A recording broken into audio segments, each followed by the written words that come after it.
على العموم طبعا في الفترة الماضية الاتحاد العماني لكرة القدم أعلن على أن هناك محطة جديدة، صفحة جديدة. لذا دعنا نبدأها من جريدة الرؤيا. السكتاوي يقود الأحمر في توقيت دقيق مع قرب الاستحقاقات الإقليمية والقارية.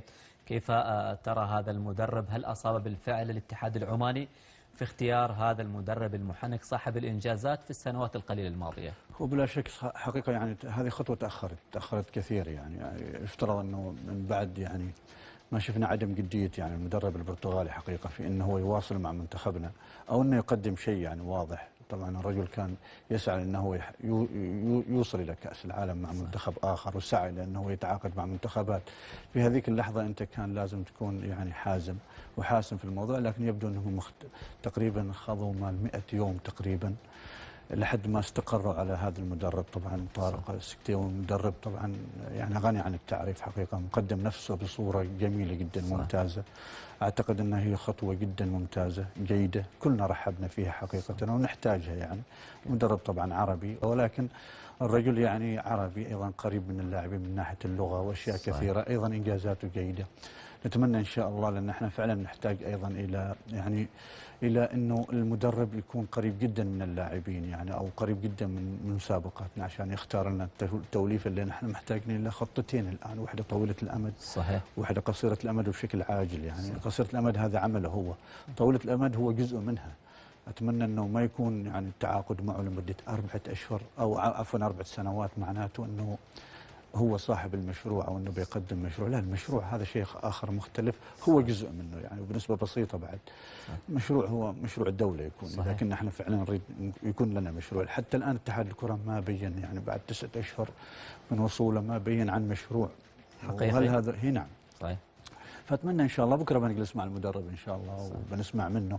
لكن احنا حقيقة كنا محتاجين أيضا اتحاد الكرة يكون موجود أيضا. صح. قبل لا يكون في مؤتمر للمدرب يكون اتحاد الكرة أيضا. صح. بعد 9 أشهر هل من تقييم هذه الفترة؟ صح. أيضا القادم ماذا أمامنا يعني. لكن في المجمل يعني ردا على سؤالك، احنا جدا متفائلين طبعا بوجود يعني أو بالتغيير اللي حصل يعني. صح. ويبدو أنه هو ضغط باتجاه أنه يكون عقده أكثر من 2 يعني. احنا ما اعتدنا على فكرة في البلد هنا عندنا في عمان أنه مدرب يكون عقده لمدة 4 سنوات، لولا أنه هو الرجل طموح أنه هو يقدم مشروع. واحنا ترانا يعني انا دائما اسمع من الزملاء او اسمع طروحات كثيره انه والله نحن البيئه بتكون مختلفه عليه. احنا ما لهذه يعني ما بهذه الدرجه من السوء يعني. احنا ايضا دورينا هذا السنه يكون افضل حقيقه يعني. ايضا عندنا يعني تجارب جميله، عندنا ايضا يعني قاعده من اللاعبين. صح الفئات السنيه كان فيها للاسف الشديد يعني كانت مهمله أو ما كان فيها ذاك العمل الجيد، لكن أيضا احنا ما بهذا السوء إن شاء الله. كنا قريبين أيضا نحن نوصل المونديال لولا يعني التكتيك المعروف اللي يلعبه كيروش يعني، واللي دفعنا ثمنه باهظ للأسف. على طاري كيروش أستاذ أحمد، إنهاء العلاقة مع كيروش تعكس قراءة فنية رصينة لمتطلبات المرحلة. هذه وجهة نظر الرؤية. بلا شك يعني هي كذا بالضبط يعني، لكن للأسف يعني هي تأخرت. صحيح. ما الناس تكلمت يعني انه في البدايه يعني تكلمت انه هذا المدرب ترى عقيدته دفاعيه يعني. انت يعني لعبت مع قطر واحترمتها كثير، معلش مع كامل التقدير يعني، ودفعنا نحن الثمن يعني امام الامارات. وصلنا مرهقين، ولكن كان فقط ربع ساعه ولا احنا موجودين في كاس العالم بسبب ايضا اسلوبه. لما دخل فينا الهدف الثاني الرجل تحرر، لما تحرروا لاعبينا 3 فرص محققة، قدم مباراة جميلة بعد ذلك. صحيح. فدفعنا 8 قرارات يعني أنا أعتبرها أخطاء ترقى لأن تكون استراتيجية للأسف يعني. 4 سنوات هي مدة عقد السكتاوي، أكيد هي مساحة كبيرة في خلال ال4 سنوات القادمة. ما الذي ينتظره الاتحاد العماني ومنتخباتنا الوطنية والجماهير من السكتاوي تحديدا في ال4 سنوات؟ شوف 4 سنوات، إذا كان 4 سنوات نتكلم عن مشروع مرة ثانية ونقول أنه هو جزء منه فقط يعني. السكتاوي طبعا بيدرس الواقع وبياخذ مساحته. وعلى فكرة أقرب استحقاق لنا متى يعني؟ احنا بيكون في سبتمبر، استحقاق مهم يعني. والأهم من هذا كله لا يكون هدفه هو كأس الخليج أو اتحاد الكرة هدفه كأس الخليج أو غرب آسيا، لا، نظرتنا تكون أكبر شوي أو يعني أعمق، بمعنى نتكلم عن كأس آسيا في 2027. فالرجل عنده المساحة الحالية وعنده أيضا المساحة لمدة 4 سنوات أنه هو يعني يشارك وبقوة في رسم ملامح المرحلة القادمة لمدة 4 سنوات، كأس العالم 2030 كيف ممكن نوصل له. طبعا في عمل كبير لازم يتم قبل على مستوى يعني منظومة كرة القدم بشكل عام. صحيح. أنا متفائل جدا يعني. وأنا أقرأ الخبر اللي كتبته في الرؤيا. نعم. ذكرت عبارة مهمة. نعم. هذه المرحلة هي مرحلة مفترق طرق. بلا شك. لهذه الدرجة هذه المرحلة مرحلة حساسة. بلا شك يعني احنا يعني يكفي خلاص، يعني يكفي يعني من الإخفاق، يعني يكفي من أن نتكلم صراحة يعني على مستوى يعني المنتخب الأول. نحن في السنوات الأخيرة ما حققنا شيء يعني، بس يعني فهي أكيد هي بتكون يعني مفترق طرق يعني إن شاء الله.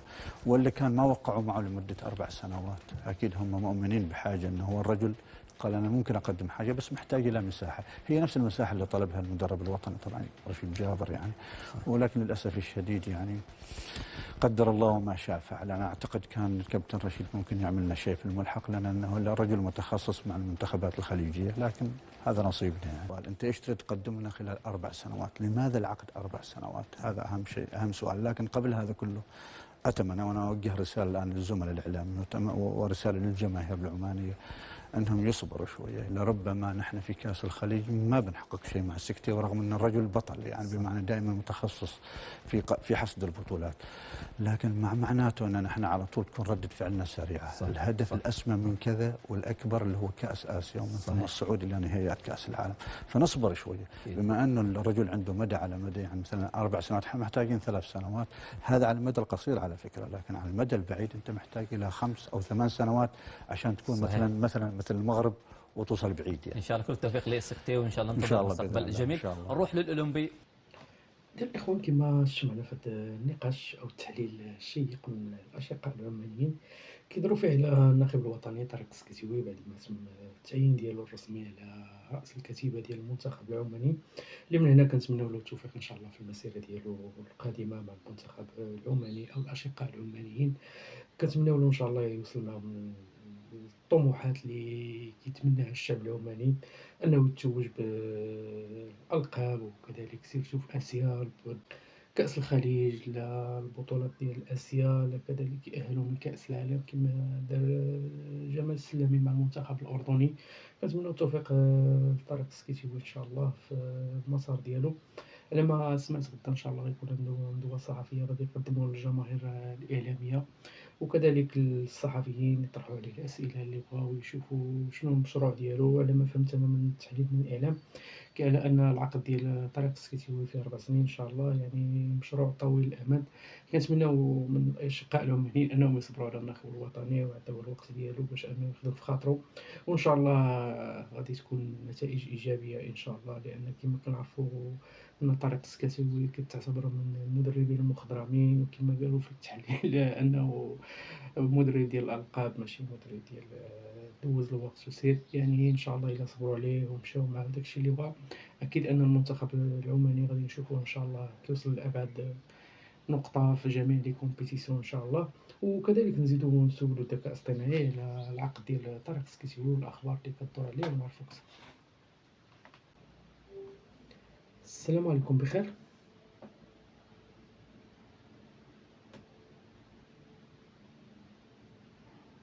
وعليكم السلام ورحمة الله وبركاته. أنا بخير الحمد لله، كيف حالك أنت؟ كل شيء تمام؟ المهم أول حاجة بغيت نسولك اليوم على العقد ديال الناخب الوطني طارق السكيتيوي مع المنتخب العماني. إيه، الأخبار اللي كاينة كتقول إنه تعاقد مع المنتخب العماني خلفا لكارلوس كيروش، وغادي يقدموه رسميا يوم الاثنين. تمك غيكشف عن مشروعه وخططه للمرحلة الجاية. واش بغيتي تعرف شي حاجة محددة عليه؟ بغيت نعرف التفاصيل ديال العقد والمدة اللي دار مع الاتحاد العماني. بخصوص تفاصيل العقد والمدة، الأخبار اللي منتشرة مازال ما عطتش تفاصيل دقيقة، ولكن من المتوقع أن المؤتمر الصحفي نهار الاثنين غيوضح كل شيء. نقدروا نتسناو حتى لذاك الوقت باش نعرفوا التفاصيل كاملة. واش كاين شي جانب آخر مهتم به؟ بغيت كذلك نعرف شنو قالت الصحف العمانية على تعيين الإطار الوطني طارق السكيتيوي.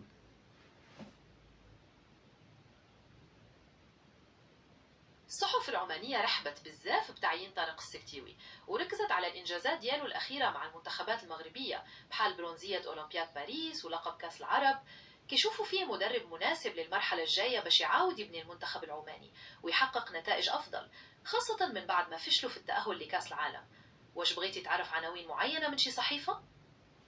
بغيت كذلك نعرف بالنسبة كما شفنا البارح المنتخب السنغالي ناض في تحدي القرار الكاف برفع كأس أفريقيا في المباراة الودية ديالو ضد البيرو. واش هاد الشي اللي دار المنتخب السنغالي أثر عليه في المحكمة ديال الطاس؟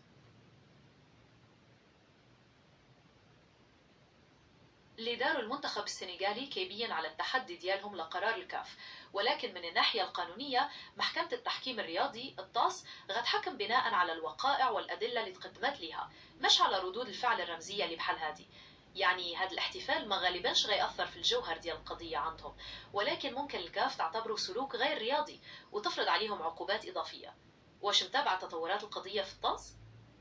واخا، شكرا لك على المعلومات.